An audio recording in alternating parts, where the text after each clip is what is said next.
Hello বন্ধুরা, কেমন আছো তোমরা?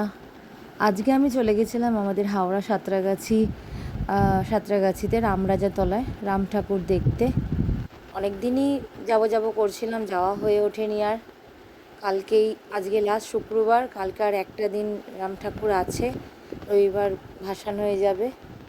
তাই আজকে গেলাম আমার মাকে নিয়ে আর আমার মেয়েকে সঙ্গে নিয়ে। সন্ধ্যা তখন 6:30 বাজে, একবার ভিড়টা খালি দেখো। রোজই সকালবেলাও এরকম ভিড় হয়, সন্ধ্যাবেলাও ভিড় হয়, যার জন্য আমরা বিকেলবেলা 5টার সময় গেছিলাম।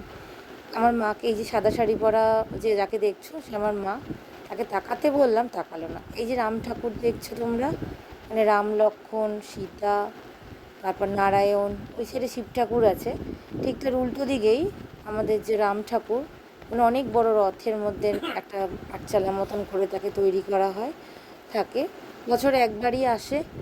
আর 12 মাস পুজো দেওয়ার জন্য ওই পাথরের যে রাম ঠাকুর তোমাদের দেখালাম, তাকে সবাই নিত্য পুজো দিতে পারে। ওখানে একটা ফাঁকা জায়গা ছিল।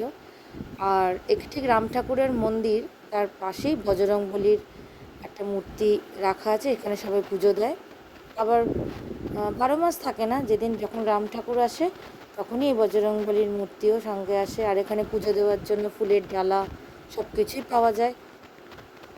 আর ভেতরে অনেক দোকান বসে, বাইরেও বসে, বাইরেরটা ভিডিও করতে পারিনি। এখানে বাচ্চাদের খেলনা, তারপর লেডিসদের ক্লিপ দেখাচ্ছি তোমাদেরকে, যে ব্যাগ, বিভিন্ন রকম ব্যাগ আছে।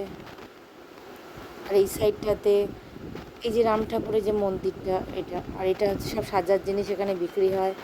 কানের দুল, ক্লিপ, সব রকম ফরচুল, আংটি, মানে ভ্যারাইটিস জিনিস সব বিক্রি হচ্ছে এখানে।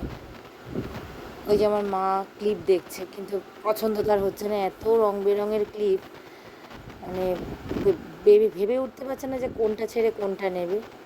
তা ভিডিওটা কেমন লাগলো তোমরা কিন্তু অবশ্যই আমাকে কমেন্ট করে জানাবে। টাটা।